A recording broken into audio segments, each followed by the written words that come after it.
Good afternoon, and welcome back to the Garden of Grace devotion. My name is Pastor Katie Christie, and I am one of the pastors at Trinity Lutheran Church in Lilburn, Georgia. This afternoon in the Garden of Grace devotion, we are going to begin with a passage from the Gospel of Mark, chapter 12, verses 28 to 31. It reads, "One of the teachers of the law came and heard them debating. Noticing that Jesus had given them a good answer, he asked him, 'Of all the commandments, which is the most important?' 'The most important one,' answered Jesus, 'is this: Hear, O Israel, the Lord our God, the Lord is one. Love the Lord your God with all your heart and with all your soul and with all your mind and with all your strength. The second is this: love your neighbor as yourself. There is no command greater than these.'"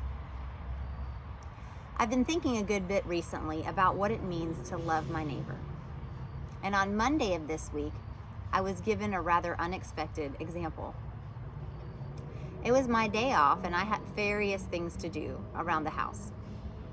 Around 11 a.m., I was standing outside for a moment, and that's when I saw Buddy running around across the street. Now, I've met Buddy before. He belongs to a family down the street. He's a big, very enthusiastic, sweet dog who apparently has quite a knack for jumping over fences. A couple of months ago, I was asleep on a Saturday morning when the dog next door started barking. He doesn't usually bark, so half asleep, I got up and I went outside. There was Buddy, running all over the place in my backyard. The dog next door had alerted me to this. Not long after, we discovered Buddy.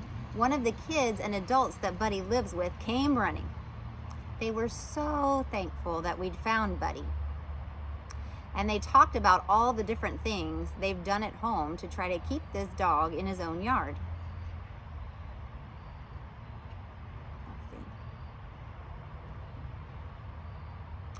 They really appreciated us keeping him safe until they discovered he was missing. And then they were able to come and get him. So there's Buddy, making busy across the street on Monday morning, sniffing, looking, running all around. As I watched him, I thought for a minute about all of the things that I needed to do. But then I thought about how Buddy probably escaped again without his family knowing it, and he could easily get hit by a car, especially because he is just running everywhere. So, nothing that I had to do was of immediate importance. So I went inside and I got a leash and I tried to capture this enthusiastic character. And with a little bit of convincing, I did it. I got him and I got him on the leash. Phew. I got him on the leash and I walked him back down the street to his house. No one was home. So I opened the gate, put him in the backyard, and walked home to go about the rest of my day.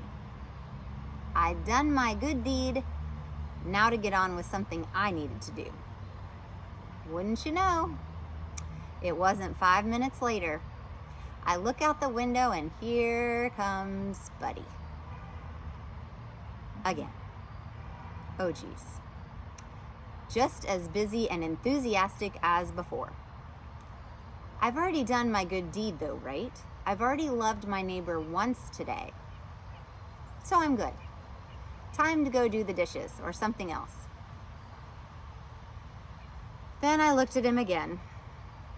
Love your neighbor as yourself. And I thought of the many times that my sweet little old dog has snuck out looking for me, and my neighbors have helped to return her home. So I picked up the leash, went out the door, and captured Buddy for the second time. This time, I put him in my backyard. I figured our fence was higher, so perhaps this would contain him, and back to the dishes I went. I'm sure it won't surprise you to know that once again, it wasn't 5 minutes later that the little rascal was bounding through our front yard. I'm a little annoyed at this point. The stinker was determined. The tallest fence that I had access to in the neighborhood belongs to my next door neighbor. So I captured Buddy for the third time, and I contacted my next door neighbor. Since there was still nobody home at Buddy's house, my neighbor agreed for me to put Buddy in his backyard, so I did. This was my last idea. The tallest fence I could find so that I could go back to doing my dishes. Well, I'm sure you can guess what happened next. There goes Buddy. Oh, Buddy. There he is in the front yard. Dishes still left to do. Love your neighbor as yourself. So, I grabbed the leash and I capture Buddy one last time. Before I do, though, I grab my laptop and a glass of water for me, a Tupperware of water for Buddy, and I put them on the front porch. I leave the dishes in the sink, capture the dog on the leash, and sit down on the front porch. I had many things I felt I needed to do that day, and I kept trying to get to them. Again, they were all mundane tasks. Nothing was super important or critical to me or my family. But instead of completing these tasks, there I was, wrestling a 60-pound animal on my front porch. This was particularly interesting during my telehealth appointment, when he kept trying to sit on my lap. As I sat there with Buddy on the front porch, I chuckled. I felt led to help my neighbor that day, to love my neighbor as myself, to treat them as though I would like to be treated. I kept trying to find small fixes to take care of it and get back to my own thing. When I finally surrendered, though, and I sat down with Buddy on the front porch, I actually enjoyed what I was doing. I was caring for my neighbor, and I too was being blessed at the same time. I had to focus on what I was doing, though, on caring for my neighbor. When I was primarily focused on other things, he was just an annoyance. When I took the time to sit with him, I was thankful. Loving our neighbor as we love ourselves means a lot of different things, especially these days. And it can be hard to discern how and when to help.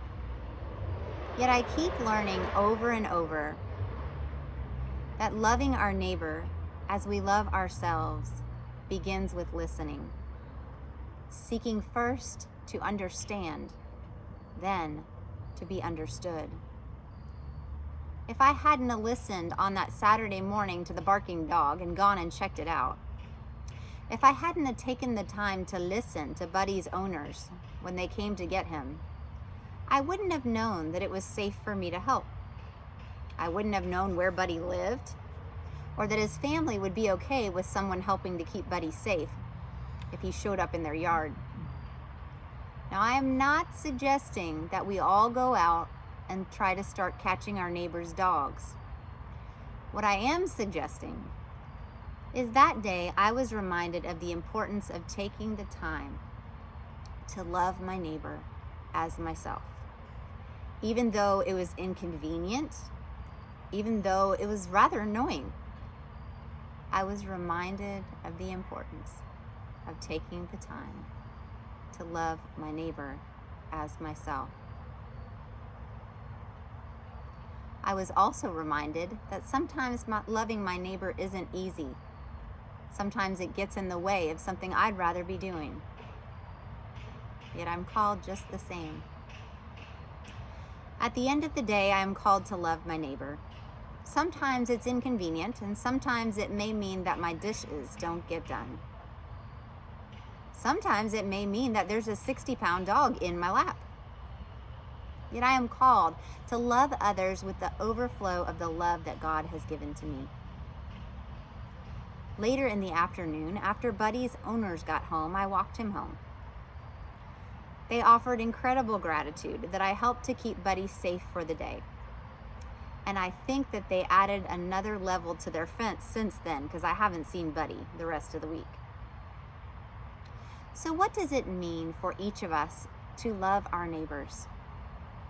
Is there someone that it might be helpful for you to spend some time listening to?